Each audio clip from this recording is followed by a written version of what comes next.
परमेश्वर के वचन में से मनन करेंगे और हम लोग जो देख रहे हैं कनान की यात्रा, हम लोग उसी में आगे बढ़ेंगे। बस और एक दो पड़ाव बचे हैं, ज़्यादा नहीं। हम लोग लगभग सारे पड़ाव में हम लोग पहुँच गए हैं। हम लोग गिनती की किताब उसका 33 अध्याय है, उसका 34 पद को हम पढ़ेंगे अगले पड़ाव के विषय में। और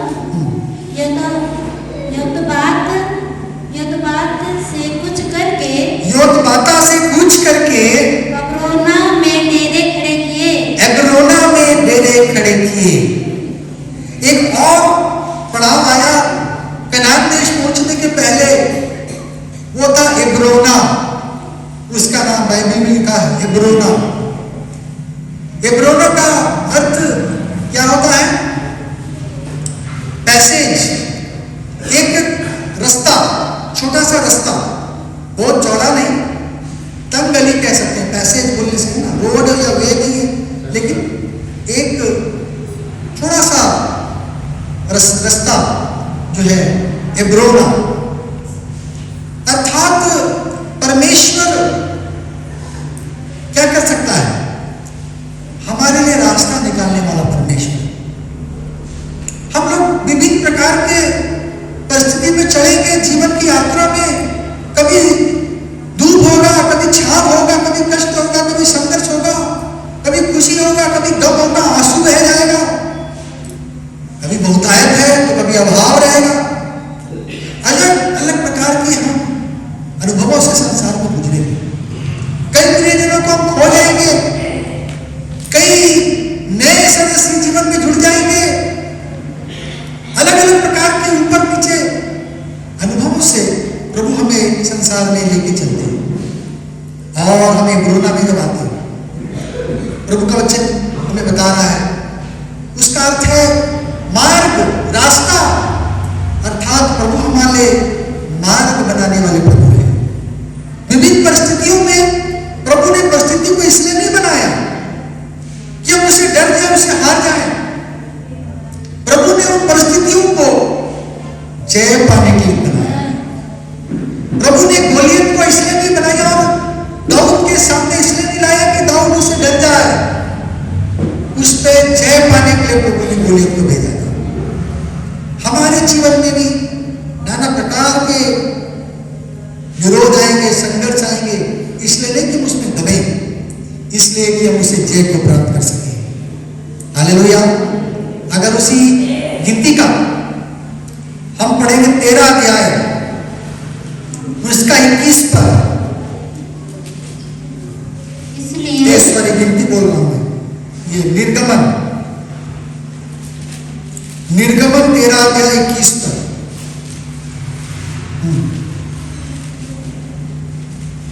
और यहोवा अपने दिन को मार्ग दिखाने के लिए मेघ के खंभे में बादल का खंभा बनकर और रात को उजाला देने के लिए, रात को रोशनी देने के लिए आग के खंभे में होकर उनके आगे आगे चला करता था, उनके आगे चलता था। हालेलुया। प्रभु के स्वभाव को एक बाइबल हमें इस परमेश्वर के बारे में बताती है, जो हमारे आगे चलता है, दिन को भी अलग प्रबंध करता है, रात को भी अलग प्रबंध करता है, ताकि हम लोग क्या कर सके? मार्ग दिखा सके। हालेलुया। ये कितना अद्भुत परमेश्वर, बाइबल का परमेश्वर, मार्ग दिखाने वाला परमेश्वर, मार्ग बनाने वाला परमेश्वर है। एब्रोना अर्थात रास्ता। परमेश्वर रास्ते में क्या करना, कैसे उठना, कैसे चलना, क्या करना, परमेश्वर हमारा निर्धारित करता। वो हमारे आगे आगे चलता, पीछे नहीं चलता, है ना। वो हमारा सहारा है, वो हमारा ढाल है। दाऊद इसलिए कहता है, चाहे मैं निडर होकर, चाहे पृथ्वी उलट जाए, चाहे पहाड़ समुद्र तल में गिर जाए, मैं नहीं डरूंगा। प्रभु मार्ग निकालता है। क्या अद्भुत बात है। प्रभु ने इस्राएलियों को निकाला मिस्र देश से, और उन लोग जंगल से अंदर जा रहे थे। वो कहने को एक मरुभूमि था, रेगिस्तान था, और प्रभु ने लाखों लोगों को खाने का, पीने का, पहनने का, सबका प्रबंध किया। छतरी बन गया दिन में, है ना। धूप में थोड़ा आधा घंटा रहेंगे, धूप में ठीक लगता है, 1 घंटा रहेंगे ठीक लगता है, उससे ज्यादा रहेगा तो क्या होगा? अरे गर्मी लग रहा है, चलो, है ना, गर्मी लग रहा है, चलो छाए में चलो, ज्यादा देर हम धूप में नहीं रह सकते। इसराइली लोग के लिए भी उस मरुभूमि में पेड़ नहीं था हर जगह, छाया नहीं था हर जगह। प्रभु को मालूम था जो चीज का भाव होता है प्रभु वो बन जाता है। क्या बन गया? बादल बन गया। हालेलुया। हमारे जीवन में क्या बन गया? बादल बन चुका है। धूप ज्यादा है, छाव बन जाएगा। और रात को क्या है? अंधेरा है। रात को दिखने के लिए कुछ नहीं था। उस समय ये बिजली नहीं हुआ करता था, उस समय वो रास्ते में वो क्या बोलते हैं, लैंप पोस्ट नहीं हुआ करता था, है ना। आजकल क्या है, हर जगह में खंभे में लाइट लगा। प्रभु क्या कर दिया? सबसे पहला बिजली का खंभा कौन बन गया? प्रभु खुद बना। सबसे पहला एनेस्थेटिक डॉक्टर प्रभु खुद बना, गहरे नींद में डाल दिया आदम को, है ना। सबसे पहले सर्जन कौन बना? परमेश्वर ने बना। आदम हवा का क्या किया? ऑपरेशन कर दिया, हड्डी निकालकर हवा बनाया। सबसे पहले दर्जी कौन बना? परमेश्वर बना। आदम हवा की क्या किया?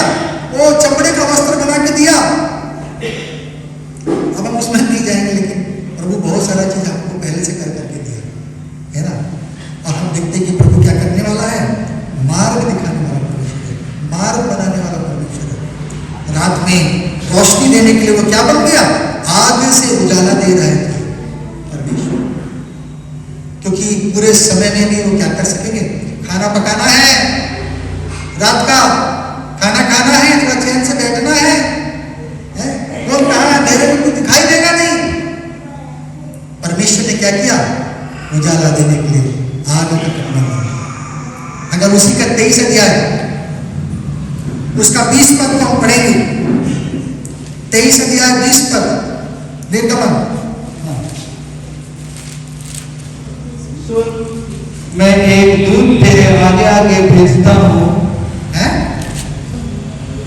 सुन, मैं एक दूत तेरे आगे आगे भेजता हूँ। मैं एक दूत को तेरे आगे भेज रहा हूँ, स्वर्गदूत को। हाँ, जो मार्ग में तेरी रक्षा करेगा, जो मार्ग में तेरी रक्षा करेगा। और जिस स्थान को मैंने तैयार किया है, जिस स्थान में तेरे को पहुंचाना है, उसमें तुझे पहुंचाऊंगा। उसमें तुझे पहुंचाना मेरी जिम्मेदारी है। हालेलुया। जब एक बच्चे को माँ बाप पैदा करते हैं तो बच्चे की जिम्मेदारी किसके ऊपर होती है? माँ बाप के ऊपर। इस दुनिया को जब प्रभु ने बनाया तो दुनिया की जिम्मेदारी किसके ऊपर है? परमेश्वर के ऊपर है। हालेलुया। ये दुनिया को बनाया परमेश्वर की हाथ में जिम्मेदारी है। हमको दुनिया में जब भेजा तो हमको पालना पोसना किसकी जिम्मेदारी है? परमेश्वर की जिम्मेदारी है। हालेलुया। हम लोग कमजोर क्यों पड़ रहे हैं? हम लोग कुछ गड़बड़ करते हैं इसलिए कमजोर पड़ रहे हैं, या फिर प्रभु को सिखाना चाहता है, को दिखाना चाहता है, तब हमको गड़बड़ी में डाल देता है, तब हमको समस्या में डालता है। वरना परमेश्वर हमारा जिम्मेदार है। अगर परमेश्वर हमको अच्छे से नहीं खिलाएगा तो हम क्या बोले? प्रभु बुरा है ना। प्रभु अच्छे से नहीं पहनाया, क्या किया? प्रभु बुला। मेरे पापा मेरे को बर्थडे में नहीं दिया कुछ भी, क्रिसमस में नया कपड़ा नहीं मिला मुझको मम्मी। हम बोलेंगे ना, हमको ये नहीं मिला, अच्छा खाना नहीं देते, अच्छा खाना नहीं पकाते, ऐसा करते वैसा करते। और हम देखते हैं कि परमेश्वर ऐसा नहीं। परमेश्वर के विषय में कहा जाता है क्या है? वो भला परमेश्वर, सिद्ध परमेश्वर, है ना। यीशु ने कहा तुम तुम जो सिद्ध नहीं हो, दुष्ट हो, तुम लोग भी जब अपने अपने बच्चे तुमको मांगते हैं, प्रभु हम पापा हमको खाने को दो, हमको ये दो वो दो, तो तुम क्या उनको पत्थर पकड़ा देते हो, सांप बिच्छू पकड़ा देते हो? नहीं, तुम बुरे होकर भी अपने बच्चों के साथ अच्छा व्यवहार करते हो, तो जो तुम्हारा स्वर्गीय पिता सिद्ध है वो तुम्हारे मांगने से तुमको क्यों नहीं देगा? तुम्हारे मांगने पर क्यों नहीं देगा? हमें मांगना आना चाहिए, हमें पाना आना चाहिए। हम कैसे पा सकते हैं उस पर हम बाद में जाएंगे। कई बार हम सोचते हैं हम मांग रहे प्रभु मिल नहीं रहा है, क्यों नहीं मिल रहा? हम देख रहे हम क्यों नहीं मिल रहा, ये नहीं सोच पाते। परमेश्वर हमको देना चाहता है, परमेश्वर को खुश करना चाहता है। इतनी सारी चीजें जो दुनिया में दी है परमेश्वर ने दी है। सोना, चांदी, पीतल, तांबा, हीरा, मोती किसने दिया? परमेश्वर ने दिया। तेल है, लकड़ी किसने दिया? बालू, मिट्टी, पत्थर सब परमेश्वर ने दिया। दुनिया में सब कुछ है। लोग दूसरे ग्रह में जाके खोज रहे कि वहां कुछ मिल जाए, कीमती चीजें, हीरा, मोती, पत्थर, क्या जाने, रोज पूरा सोने से बना होगा, हम ले आएंगे, धनवान बन जाएंगे। कुछ नहीं मिल रहा, हवा भी नहीं, पानी भी नहीं, कुछ नहीं, कोई कीड़ा मकोड़ा भी नहीं और जिंदगी नहीं। हालेलुया। और पर दुनिया में, पृथ्वी में सब कुछ है। अब हिसाब नहीं है, क्या चीज नहीं है ना। परमेश्वर की सृष्टि अद्भुत है। परमेश्वर के लिए लिखा है, परमेश्वर क्या है? मार्ग बनाने वाला परमेश्वर है। ये बरोबर में लाएगा। हमको किसी बात में चिंता नहीं करना। जिस किसी परिस्थिति में आप हैं, प्रभु आपके लिए एक मार्ग निकाल सकता है। हालेलुया। अगर हम पढ़ेंगे यशायाह नबी की किताब 49 अध्याय, उसका 11वां पद, 49, उसका 11। मैं अपने सब पहाड़ों को मार्ग बना दूंगा, अपने पहाड़ों को मार्ग बना दूंगा, और मेरा राजमार्ग हाँ, ऊंचे किए जाएंगे। राजपथ निकालूंगा तुम्हारे लिए। हाँ, हाईवे इसको बोलते हैं, राजमार्ग। हाँ, देखो ये दूर से आएंगे, हाँ, और ये उत्तर और पश्चिम से और सीनियों के देश से आएंगे। हाँ। परमेश्वर कहता है मैं तुम्हारे मार्ग नहीं, राजमार्ग निकाल दूंगा, है ना। परमेश्वर क्या है हमारे लिए? मार्ग बनाने वाला परमेश्वर है। परमेश्वर की योजनाएं मनुष्य की सोच विचार से अलग है।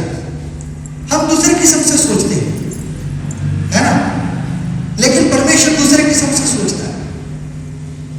भारत में चीजें बहुत महंगी आती थी।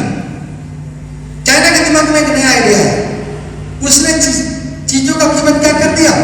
कम कर दिया। कीमत को क्या कर दिया? कम कर दिया। जो इंडिया में मेड है वो 20 रुपए में मिलता है, चाइना वाला मेड 5 रुपए में मिलता है।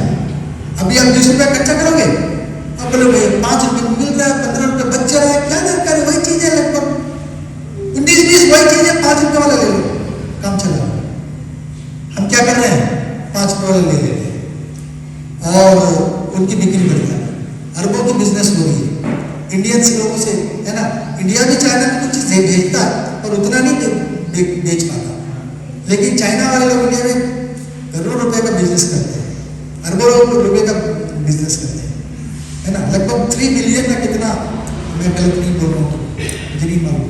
और हम देखते हैं कि परमेश्वर भी ऐसे है, वो एक अलग सोच रखता है। हम वो समझ नहीं पाते, हम सोच नहीं पाते, लेकिन परमेश्वर क्या है? एक अलग सोच रखता है और अंत में हमारा क्या करना चाहता है? भला करना चाहता है। ये शायद 43 अध्याय में पढ़ेंगे, 43 उसका 16वां पद। यहोवा जो समुद्र में मार्ग और प्रचंड धारा में पथ बनाता है, वो समुद्र में पथ बनाता है, मार्ग निकालता है। हाँ। जो रथों और घोड़ों को और शूरवीरों समेत सेना को निकाल लाता है, निकाल लेकर आ जाता है। उसी का 19 पद पढ़ेगा। देखो मैं एक नई बात कहता हूँ, वह अभी प्रकट होगी, क्योंकि तुम उससे अनजान रहोगे। मैं जंगल में एक मार्ग बनाऊंगा, मैं जंगल में एक मार्ग बनाऊंगा, और निर्जन देश में नदियां बहा दूंगा। प्रभु का वचन कहता है कि जंगल में भी क्या कर दूंगा? जहां पहले रास्ता नहीं था वहां पर मैं रास्ता बना दूंगा, समुद्र में चलने का रास्ता बना दूंगा। परमेश्वर ने इसको 2-2 बार किया, एक बार नहीं 2-2 बार। हम बोलेंगे एक बार तो किया, लाल समुद्र में किया, है ना। पढ़ेंगे जरा सा निर्गमन 14 अध्याय उसका 16वां पद में प्रभु ने नदी से क्या कर दिया? मार्ग निकाला। और तू अपनी लाठी, निर्गमन 14 का 16, हाँ पढ़ेंगे। और तू अपनी लाठी प्रभु ने मूसा को कहा अपनी लाठी को बढ़ा, उठा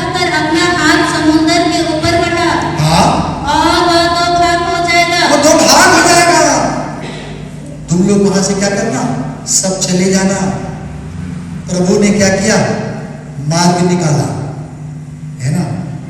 और प्रभु ने मार्ग को बंद भी किया।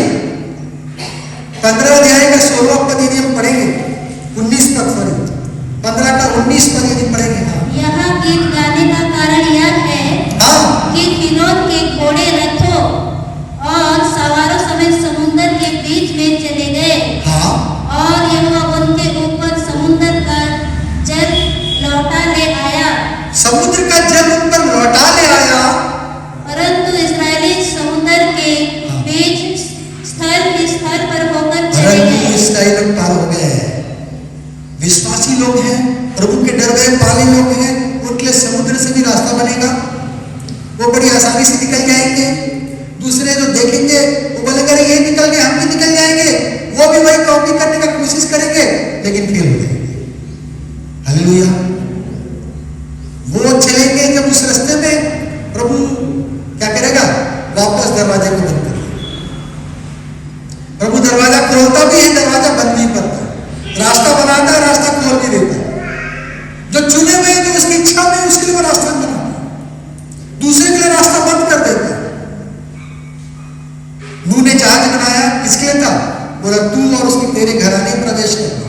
प्रभु ने ऐसा किया, उन 8 को छोड़कर और कोई नौका प्रवेश नहीं कर पाया, उसमें प्रवेश नहीं कर पाया। अगर उसमें लटक भी गया होता तो 40 दिन खाना पानी नहीं खा पाया होता, क्या होता, मर गया होता, है ना। 40 दिन कोई पानी में डूब कर रहे और जिंदा रहेगा, बॉडी का टेम्परेचर उसका कैसे मेंटेन होगा, बुखार आ जाएगा, है ना, तो जीवित नहीं रह पाता, खाना नहीं मिल पाता उसको। लेकिन नाव के अंदर में, नूह के जहाज के अंदर में सारी सुविधाएं थी, पीने का पानी था, क्योंकि समुद्र का पानी को पिया नहीं जा सकता, वो खारा होता है, मर जाएगा आदमी पिएगा। लेकिन प्रभु ने सब बंद किया था। नूह का जहाज जब बंद हुआ, वो केवल नूह के लिए था, बाकी लोगों ने चिल्लाया, उनके लिए द्वार नहीं खुला, उनके द्वार क्या हो गया था, बंद हो गया। परमेश्वर मार्ग बनाता है, मार्ग को बिगाड़ भी देता है ना। किसके लिए बिगाड़ता है, जो उसका इज्जत नहीं करते। दुष्टों के मार्ग को टेढ़ा मेढ़ा करता है, वो दुष्टों के मार्ग को टेढ़ा मेढ़ा कर देता है। और दूसरी बात, प्रभु ने कैसे समुद्र में रास्ता बनाया, पढ़ेंगे यहोशू की पत्री 3 अध्याय उसका 17 पद में हम लोग देखेंगे। यहोशू 3 अध्याय 17 पद। दोबारा प्रभु ने वैसा मार्ग निकाला समुद्र से। और याजक यहोवा की वाचा का संदूक उठाए हुए, याजक वाचा के संदूक को उठाकर यरदन के बीचों बीच पहुंचकर यरदन के बीच में चले गए, स्थल पर स्थल खड़े रहे, वहां पर खड़े रहे। आगे, और सब इस्राएली स्थल के स्थल पार उतरते रहे। हाँ, अतः में उसी सारी जाति के लोग यरदन पार हो गए। हाँ, हम देखते हैं कि आप उसको पढ़िएगा पूरा, कि यरदन नदी कोई मामूली नदी नहीं है, उसको साधारण पार नहीं कर सकते, गहरी नदी है। लेकिन प्रभु ने यहोशू को आज्ञा दिया था कि तू क्या करना, याजकों को वो मिलाप, ये वाचा का संदूक लेकर उठाकर उसको पानी में जाने बोलना। और जैसे वे पैर धरेंगे यरदन नदी में, जिस जगह में वो यरदन का नदी का पानी वहां क्या हो जाएगा, रुक जाएगा, पार जाने के लिए रास्ता बन जाएगा। प्रभु ने यहोशू के समय में भी वही काम किया। और हम देखते हैं कि क्या बन गया, पानी रुक गया, इनके जाने के लिए रास्ता खुल गया। ये लोग यरदन नदी को क्या किए, पार कर लिए। ये लोग याजक लोग खड़े रहे जब तक कि सारे लोग पार ना किए। फिर ये लोग जब वापस गए तो वापस यरदन नदी जैसे नॉर्मल बहता है वैसा ही बहने लगा। तीसरी बार एक बार और नदी भाग हुआ। कब भाग हुआ कौन बताएगा, हैं? एलिया के समय, एलिशा के समय बोलना होगा, है ना। एलिशा भी क्या उसी यरदन नदी में था। और ये लोग क्या गए थे, उधर चले गए थे नदी को पार करके। और एलिया तो चला गया अग्नि में रथ से। अब चादर को लिया इसने और उसने बोला एलिया का परमेश्वर कहाँ है, ये बोलकर उस गमछे को क्या किया एलिया का, उसने पानी में मारा, यरदन नदी में मारा, और यदि यरदन नदी का पानी क्या हो गया, दो भाग हो गया। हालेलुया, यरदन नदी का पानी क्या हो गया, दो भाग हो गया। राजाओं की पत्री में आप इसे पढ़ा सकते हैं। और हम देखते हैं कि परमेश्वर मार्ग बनाने वाला परमेश्वर है। आपके लिए समतल भूमि, सूखी भूमि जिसमें आप चल सके, वो परमेश्वर बनाता है। जंगल में रास्ता बना देगा आपके लिए, कहता है। अर्थात जहां पर आपके लिए कोई आशा नहीं, जहां पर आपके लिए कोई उम्मीद नहीं, जहां पर आपके लिए लगता होगा अरे ये सब अंधेरा है, तो वो वहां पर क्या करेगा, आपके लिए उजाला बन जाएगा। हालेलुया, अपने मार्गों को हम प्रभु के हाथ में सौंप दें, तब प्रभु ऐसा करेगा।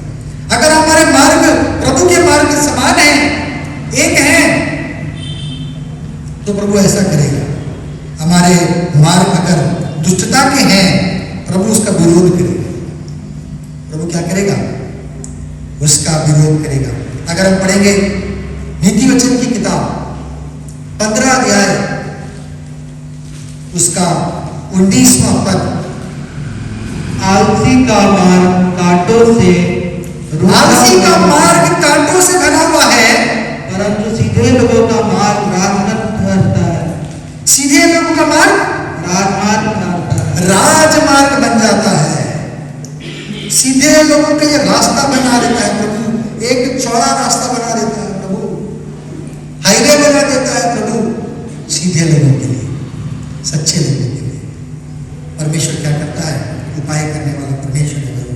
हम जिस किसी भी परिस्थिति में क्यों ना हो, परमेश्वर हमें एब्रोना में लाता है। अर्थात कोई भी समस्या, कोई भी चीजें हो हमारे पास में, परमेश्वर यदि हमारे साथ में है तो हमारे लिए उसका उपाय है, हमारे लिए उसके लिए क्या है, उसका तोड़ है, उसका जवाब है हमारे पास। यदि परमेश्वर हमारी अगुवाई करता हो, हमारे आगे आगे चलता हो, हमारे स्वदूत को अपने आगे भेजता हो, प्रभु जिम्मेदारी लेता है। हम कुछ भी करते हैं, जिम्मेदारी नहीं लेते। आदम ने फल खा लिया, बोलो नहीं नहीं प्रभु, वो उसने बहकाया, इसने खाया। अरे खाया तो खाया, हाँ प्रभु गलती हो गई, नहीं जिम्मेदारी नहीं लेगा। लेकिन प्रभु सब जिम्मेदारी लेता है ना, वो हमें ऐसा ऐसा है, हमें नहीं छोड़ देता है परमेश्वर। अगर हम पढ़ेंगे भजन संहिता उसका 18 अध्याय उसका 32 पद, भजन 18 का 32 पढ़ें। यहाँ वही ईश्वर है हाँ, जो सामर्थ से मेरा कटिबंध बांधता है, सामर्थ से मेरा कमर को बांधता है, और मेरे मार्ग को सिद्ध करता है। मेरे मार्ग को सिद्ध करता है। आपके मार्ग कैसे हैं परमेश्वर की नजर में, आपकी योजनाएं कैसे अपने जीवन में, अगर अच्छी योजना है, अगर भली योजना है, परमेश्वर आपकी अगुवाई करेगा। अगर गलत योजना है, परमेश्वर विरोध में खड़ा हो जाएगा। परमेश्वर क्या हो जाएगा, विरोध में खड़ा हो जाएगा। जरा पढ़ेंगे और नीति वचन 3 अध्याय 5 और 6 पद में हम पढ़ेंगे। नीति वचन 3 अध्याय 5 और 6 पद। तू अपनी समझ का सहारा ना लेना, हाँ, वरन संपूर्ण मन से यहोवा पर भरोसा रखना। संपूर्ण मन से प्रभु पे भरोसा रखना, इसी को स्मरण करके सब काम करना, हाँ, तब वह तेरे लिए सीधा मार्ग निकालेगा। तब वो सीधा मार्ग निकालेगा। कब निकालेगा, जब परमेश्वर को स्मरण करके सब काम करेंगे। अभी शैतान को स्मरण करके कोई काम करेंगे तो प्रभु क्या करेगा, बाधा बना देगा, है ना। शैतान को स्मरण करके कोई काम करने जा रहे हैं, बदमाशी करते हैं, उल्टे सीधे हरकतें, परमेश्वर बाधा बन जाएगा। लेकिन परमेश्वर को स्मरण करके जो भी काम करने जाएंगे, प्रभु क्या करेगा, हमारे लिए सीधा रास्ता निकालेगा। सीधे लोगों के लिए सीधा रास्ता प्रभु बनाता है, दुष्टों के रास्ते को प्रभु टेढ़ा मेढ़ा कर देता है ना। हम लोग सीधे सच्चे लोग बनना है, प्रभु हमारी अगुवाई करेगा। हम सही काम कर रहे हैं, सही दिशा में जा रहे हैं, हम क्या हमारी सोच है प्रभु जानता है। इसलिए भी कई बार हमारे काम पर नहीं बन रहे, क्या हमारे काम रुक जा रहे हैं, रुकावटें आ जा रही है, क्या हमारे सोच सही नहीं है, हम सीधे सच्चे नहीं है क्या। प्रभु का वचन कहता है सीधे लोगों के लिए सीधा मार्ग निकालेगा, है ना। हमारे काम भी टेढ़े मेढ़े हो जा रहे हैं, हमें सोचने की आवश्यकता है ना। हम देखते हैं बिलाम के बारे में। बिलाम भी क्या कर रहा था? गलत काम करने के लिए प्रभु की प्रजा को श्राप देने के लिए तैयार था। उसको धन का लालच था, सम्मान का लालच था बिलाम को। पढ़ेंगे जरा सा गिनती की किताब 22 अध्याय, उसका 22 पद से जरा पढ़ेंगे। गिनती 22 अध्याय 22 पद। और उसके जाने के कारण परमेश्वर का कोप भड़क कर उठा, परमेश्वर का क्रोध भड़क गया बिलाम के ऊपर में, और यहोवा का दूत उसका विरोध करने के लिए यहोवा का दूत बिलाम का विरोध करने के लिए उसके मार्ग के सामने खड़ा हो गया। पढ़िए। वो अपनी गदही पर सवार होकर जा रहा था। बिलाम वजह से गदही पर सवार होकर जा रहा था, और उसके संग उसके 2 सेवक भी थे। उसके 2 सेवक भी थे। अच्छा, और उस गदही को यहोवा का दूत हाथ में नंगी तलवार लिए हुए मार्ग में खड़ा दिखाई पड़ा। बिलाम की आंखें बंद थी, पर प्रभु ने उस गदही की आंख को खोल दिया था, क्योंकि जानवर ही प्रभु के सृष्टि, वो सीधे सच्चे लोग हैं। प्रभु उनकी आंखों को खोल देता है। हालेलुया, है ना। उस गदही की आंख को प्रभु ने क्या कर दिया? खोल दिया। इसलिए गदही बन जाना बेटर है। बिलाम बन के कोई फायदा नहीं, स्वर्गदूत दिख नहीं रहा, लेकिन गदही ने स्वर्गदूत देख लिया। स्वर्ग का रंग रूप कैसा होता है, वो तलवार खड़े हुए मार्ग में खड़ा हुआ है, और गदही रुक गई। पढ़ो। और गदही को यहोवा का दूत हाथ में नंगी तलवार लिए हुए मार्ग में खड़ा दिखाई पड़ा। तब गदही मार्ग छोड़कर खेत में चली गई। तब बिलाम ने गदही को मारा कि वह मार्ग पर फिर आ जाए। तब यहोवा का दूत दाख की बारियों के बीच की गली में, जिसके दोनों ओर बारी की दीवार थी, खड़ा हुआ। यहोवा के दूत को देखकर गदही दीवार से ऐसे सट गई कि बिलाम का पांव दीवार से दब गया। तब उसने उसको फिर मारा। तब यहोवा का दूत आगे बढ़कर एक सकरे स्थान पर खड़ा हुआ, जहाँ ना तो दाहिने और हटने की जगह थी और ना बाईं ओर। वह यहोवा के दूत को देखकर गदही बिलाम को लिए बैठ गई। फिर तो बिलाम का कोप भड़क उठा, और उसने गदही को लाठी से मारा। तब यहोवा ने गदही का मुंह खोल दिया। बस आप पढ़ेंगे। लास्ट में प्रभु ने क्या किया? बिलाम की भी आंखों को खोला। अंत में प्रभु ने बिलाम की भी आंखों को खोला, वो देख पा रहा था। 32 पर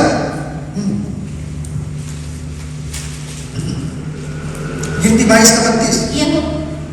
यहोवा के दूत ने उससे कहा, तूने अपनी गदही को 3 बार क्यों मारा? सुन, तेरी विरोध करने को मैं ही आया हूँ। तेरे विरोध करने को मैं ही आया हूँ। आगे, इसलिए कि तू मेरे सामने उल्टी चाल चलता है। तू मेरे सामने उल्टी चाल चलता है। कई बार परमेश्वर हमारा विरोधी बनता है। हम सोच रहे हैं बड़ा अच्छा कर रहे हैं, लेकिन वो परमेश्वर की दृष्टि में गलत है। और परमेश्वर क्या करता है? हमारा विरोध करता है। हम नहीं समझ पाते कई बार परमेश्वर की योजना को। हम गलत काम करते रहते हैं। हम सोचते कि ये ठीक है। परमेश्वर वहां पर हमारी असफलता देते हैं, वहां पर हमारे नीच काम सफल होते हैं, बिगड़ जाते हैं, रुक जाते हैं, अटक जाते हैं। कई बार ऐसा हमारे साथ हो जाता है, क्योंकि वो योजना परमेश्वर की योजना में शामिल नहीं था, इसलिए वो काम रुक रहा, इसलिए वो काम अधूरा रह गया। और हम देखते हैं बिलाम के समान परमेश्वर भी हमारे काम का विरोध करता है। लोग बाबिल की गुम्बद को बनाना चाहते थे, अपनी महिमा चाह रहे थे, अपनी योजना बना रहे थे। ओ, हम आकाश तक पहुंच जाएंगे। परमेश्वर उसके विरोध में खड़ा हो गया। हालेलुया। और क्या हो गया? भाषा में गड़बड़ी डाल दिया, और वो क्या हो गया? बाबिल का काम है वो वैसे ही गुम्बद रह गया, अधूरा रह गया, आधा रह गया, पूरा बनने नहीं पाया। यदि यहोवा घर को ना बनाए तो बनाने वाले को परेशानी यदि यहोवा नगर की रक्षा ना करे तो रखवाले का जागना व्यर्थ होगा और चिंतित। परमेश्वर का हमारी योजना में शामिल होना जरूरी है। परमेश्वर हमारे हर एक काम पर अंजाम देता है। परमेश्वर हमारे जीवन का शुरुआत और अंत है, वो सब कुछ है। हालेलुया। प्रभु को हम कितना आदर करते हैं, प्रभु को कितना सम्मान करते हैं, प्रभु को कितना अपने साथ लेके चलते हर समय। परमेश्वर हमारे कामों को सफल बना सकता है, यह असफल भी बना सकता है। वचन कहता है, हन्ना की प्रार्थना पढ़े, कितना सुंदर। प्रभु ही धनी बनाता है, प्रभु ही निर्धन करता है, वो गड्ढे में डालता है, वो गड्ढे से निकालता भी है ना। बाइबल कहती है हमारे जीवन प्रभु के हाथों में। एक समय था मैं भी महसूस करता था कि मेरे विरुद्ध में प्रभु है और मेरे हर काम भी कर रहे।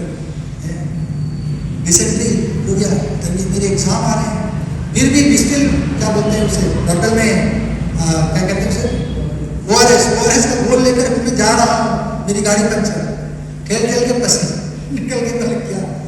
प्रभु वहाँ आशीष देना नहीं चाह रहा था। कुछ बातें थी, मेरा जीवन प्रभु से दूर था और मैं प्रभु को उतना महत्व नहीं दे पा रहा था। प्रभु चाहता था कि हम क्या करें, प्रभु के लिए खड़े हो, उसकी सेवा में खड़े हो। प्रभु ने इसीलिए माता के गर्भ से भी रचा था। हालेलुया, है ना। और दूसरी कहीं योजनाओं को सफल नहीं होने देना चाहिए। हम सोचते हम लौट कर रहेंगे, हम सोचते मेरे बेटे को बच्चे को हम ऐसा करेंगे, यहाँ करेंगे, वहां भेजेंगे, यहाँ रखेंगे। हमको प्रभु से पूछना चाहिए कि प्रभु मेरे बच्चे के लिए आपके जीवन में क्या योजना है ना। मैं उसे दूर भेजूं या पास भेजूं? याकूब तो उसके मामा लबान के पास भेजना परमेश्वर की ही योजना थी। दो बीवियां मिल गई हैं, बोले से तो प्रभु ने भेजा, बोला मैं तेरी सुनवाई करूंगा, है ना, मेरे संग साथ रहूंगा। याकूब को जब पता चला उसका बेटा जीवित है यूसुफ, और उसको रथ सारा भिजवाया कि बे पापा आप इधर आ जाओ। प्रभु ने तो याकूब असमंजस में पड़ गया।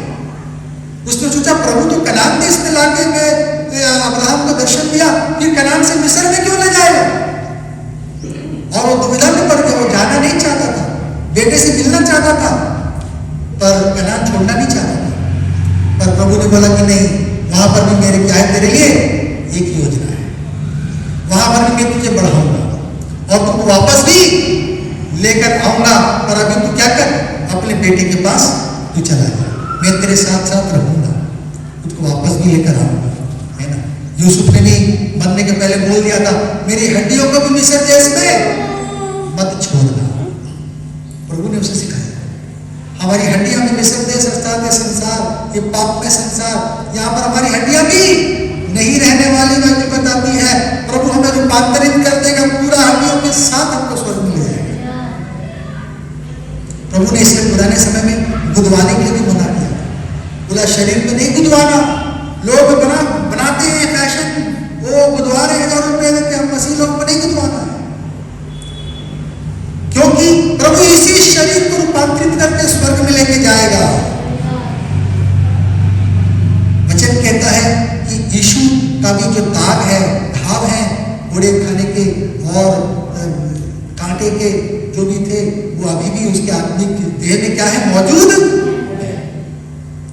उसमें थोमा ने, जो भारत में आया था, उसने उंगली डालकर भी देखा। प्रभु ने पकड़ के उसका उंगली डलवाया, वो तो डर रहा था, शर्मा रहा था। बोला प्रभु माफ कर दो। बोला नहीं, तूने बोला है तो करके। हालेलुया। परमेश्वर अद्भुत परमेश्वर है, वो हमारे क्या करेगा, मार्ग में बनाने वाला परमेश्वर है। प्रभु ने भी 3 ज्योतिषियों का क्या किया, दिशा निर्देश किया कि इनको जाना है, परमेश्वर के समुद्र में पहुंचना है, यीशु को देखना है, दर्शन करना है। तारा दिया, ये लोग पहुंच गए हेरोदेस राजा के पास में, मार्ग भटक कर, है ना। और बाद में प्रभु ने फिर से उनको सिखाया और वो लोग वापस गए और मुलाकात की। रात में प्रभु का दर्शन आया, बोला तुम लोग हेरोदेस राजा के पास दोबारा मत जाना, वहां तुम्हारे खतरा है, तुम दूसरे मार्ग से अपने घरों पर लौट जाओ। वो लोग बच करके आओ गए, दूसरे मार्ग से चले गए। यूसुफ के पास भी दर्शन आया, प्रभु ने स्वर्गदूत को भेजा, बोला हे यूसुफ, दाऊद की संतान, तू मरियम को अपने घर लाने से मत डर,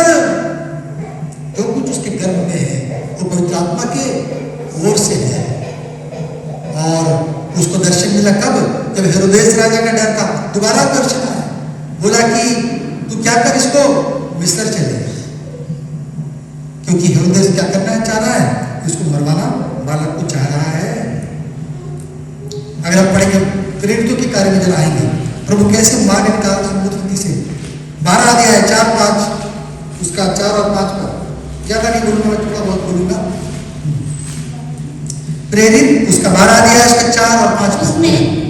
उसने उससे पकड़ के बंदीगृह में डाला, हाँ, और 4 सिपाहियों के 4 पहरों में रखा, हाँ, इस विचार से कि फसह के बाद उसे लोगों के सामने लाए। हाँ, किसको लेके आए? पतरस को। ये पतरस के विषय में प्रेरितों के कार्य है ना, ये पतरस के बारे में। याकूब को तलवार से मरवा डाला था, और पतरस को भी देखा कि लोग खुश हो रहे हैं, और ये लोगों को खुश रखना चाहते थे, ताकि हमारा राज भी क्या होता रहे, चलता रहे, टैक्स मिलता रहे। और इसने पतरस को भी पकड़वा दिया, बोले ये भी एक तमाशा कर रहा है, इसको बंद करूंगा तो सारे इस्राएल लोग खुश हो जाएंगे, मेरा काम आसान होगा यहाँ संभालने के लिए। और उसने पतरस को बंदी बना लिया, है ना। लेकिन क्या हुआ? 11वां पद,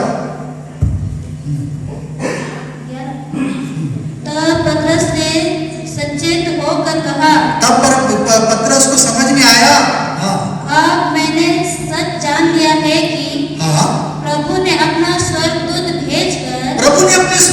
को भेजकर मुझे हेरोदेस के हाथ से छुड़ा लिया, मुझे हेरोदेस राजा के हाथ से बचा लिया है।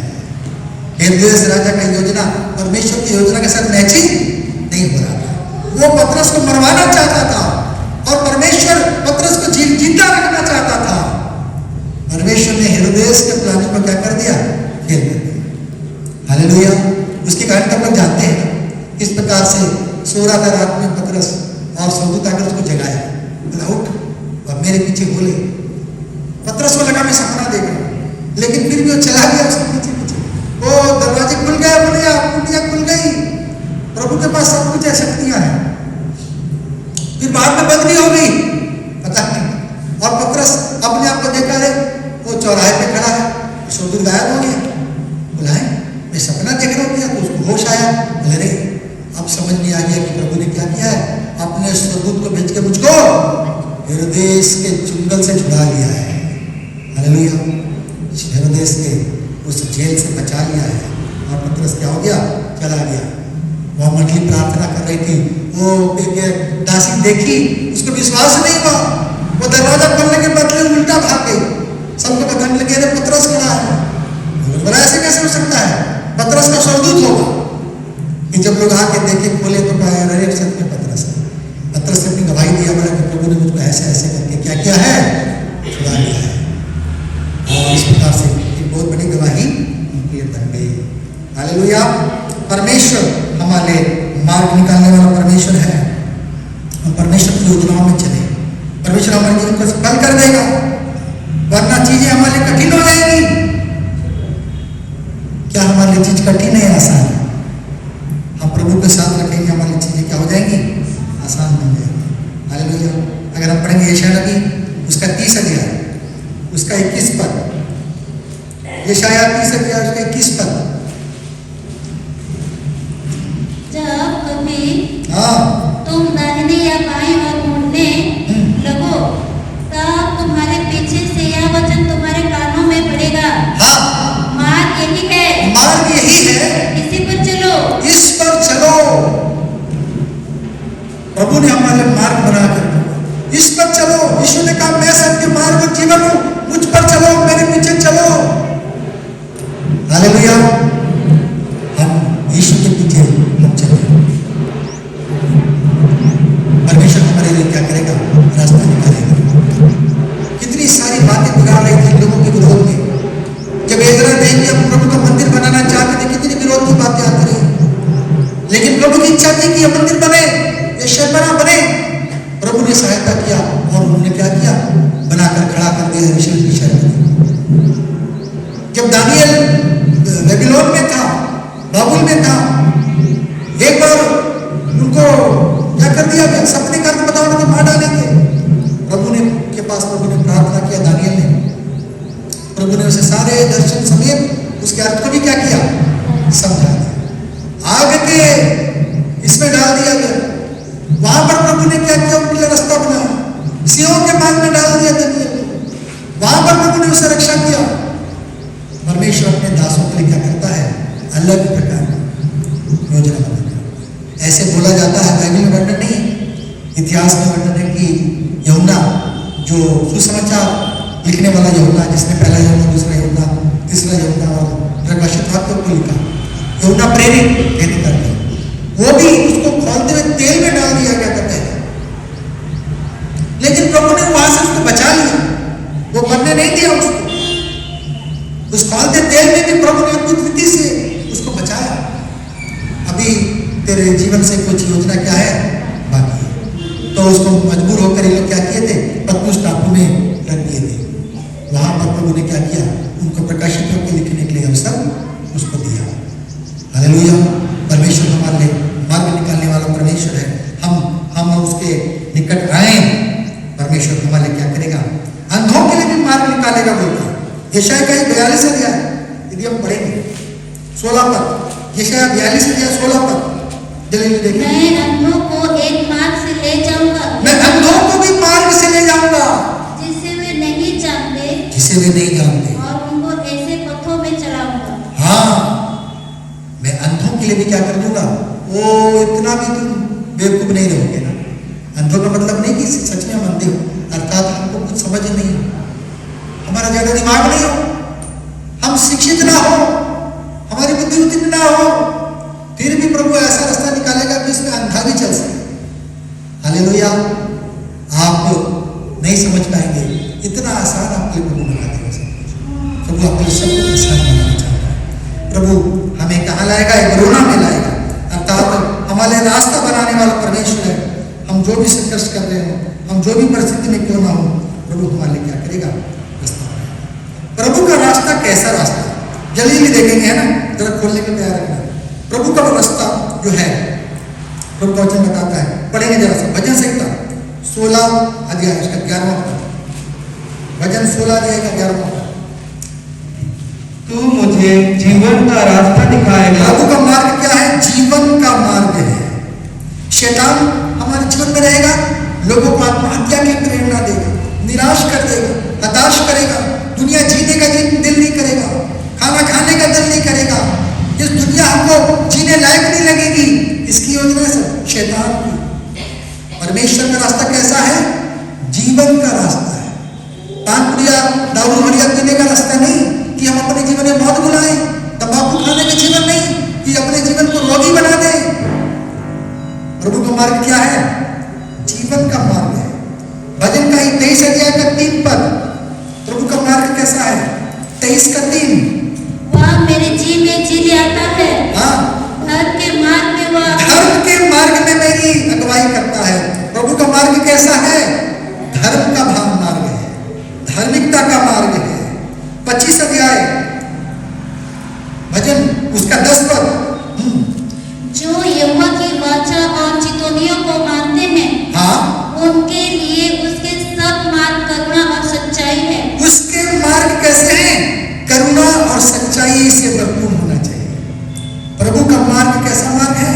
करुणा करने वाला मार्ग, सच्चाई का मार्ग, झूठ नहीं, फरेब नहीं, क्रूरता नहीं, दुश्मनी नहीं, हिंसा जलन कपट नहीं, करुणा और सच्चाई का मार्ग है।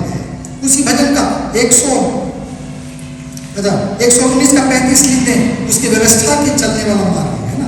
119 का 35 अध्याय पद हम पढ़ेंगे। नीति वचन 4 अध्याय उसका 11वां पद, नीति वचन 4 अध्याय 11वां पद।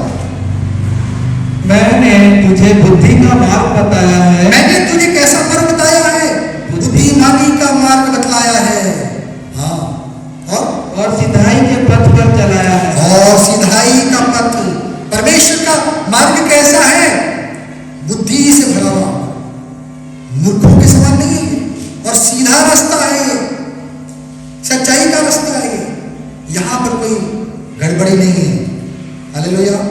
अगर उसी नीति वचन का 2 अध्याय उसका 8 और 9 पद को पढ़ेंगे, वह न्याय के पथों की देखभाल करता, वो न्याय से भरा हुआ पथ है परमेश्वर का, और अपने भक्तों के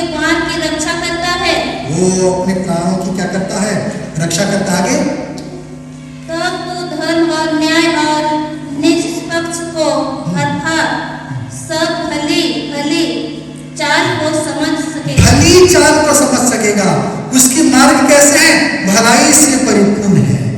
गुड वे इंग्लिश में आया है। सारे मार्ग उसके परमेश्वर को क्या है, भलाई के मार्ग है। कोई गड़बड़ी वाला मार्ग नहीं है, कहीं पर उसका साइड इफेक्ट नहीं होता है। हालेलुया। प्रभु का मार्ग ऐसा है, न्याय से धर्म मार्ग है। और पढ़ेंगे जरा सा यशाया उसका 26 अध्याय उसका 7 पद। यशाया 26 का 7 पद। धर्मी का मार्ग सच्चाई है। धर्मी का मार्ग क्या है, सच्चाई है। इंग्लिश में आया अपराइटनेस आया है ना, यहाँ पे धार्मिकता का मार्ग आ गया है। ठीक है, मतलब लगभग उसका वही है। इब्रानी 12 का 13 लिख ले, लिखा है कि सीधा मार्ग लिखा है उसमें, है ना, स्ट्रेट वे। इब्रानी 12 का 13 पढ़ेंगे। लूका उसका 1 अध्याय उसका 79, लूका 1 का 79 कि अंधकार और मृत्यु की छाया में बैठने वालों को ज्योति दे और हमारे पांव को कुशल के मार्ग में सीधे चलाए। हमको कुशल के मार्ग में चलाए। इसमें आया है कुशल, आया है इंग्लिश में आया है पीस, शांति का मार्ग, कुशलता का मार्ग। प्रभु का मार्ग कैसा है हमारे लिए, कुशल मार्ग है, शांति का मार्ग है। आपके लिए प्रभु ने शांति रखा है, धर्मियों के लिए शांति रखा है, आनंद रखा है, खुशी रखा है, आशीष रखा है ना। प्रभु का मार्ग कैसा है, मत्ती 7 का 13-14 पढ़ेंगे। सकरा मार्ग है ना। प्रभु का मार्ग कैसा है, चला सकरा मार्ग है। मत्ती 7 का 13-14। उनके विषय में यशाया की यह भविष्यवाणी पूरी होती है। हाँ, नहीं, मत्ती 7 का 13-14। सकेत फाटक के प्रवेश करो। सकेत मार्ग यीशु का मार्ग है। हाँ, क्योंकि चौड़ा है वो फाटक और सरल है वो मार्ग। इस रास्ते में थोड़े लोग चल रहे हैं, हाँ, जो विनाश को पहुंचाता है। लेकिन चौड़े रास्ते में क्या है, विनाश को पहुंचाता है ना। और बहुत से हैं जो उससे प्रवेश करते हैं। बहुत सारे लोग इस चौड़े रास्ते में चल रहे हैं। परमेश्वर का मार्ग बड़ा कठिन लगता है। वो दुनिया कितनी खा पी रही, कितने मजे में है, हम मजे नहीं कर रहे। पर प्रभु, हम मौज मस्ती नहीं कर पा रहे, हम पागलों जैसे नाच नहीं पा रहे, हम नंगे हुए नदी में नहीं नहा पा रहे। परमेश्वर का रास्ता क्या है, सकरा है। बड़ा कष्ट करो बच्चा, ये बुद्धिमानी का रास्ता है। हालेलुया। ये मूर्खों का रास्ता नहीं है, ये सीधा और सच्चा रास्ता है। इसमें चलने वाला कभी भी ठोकर नहीं खाएगा। हालेलुया। हम एक कोरोना में आएंगे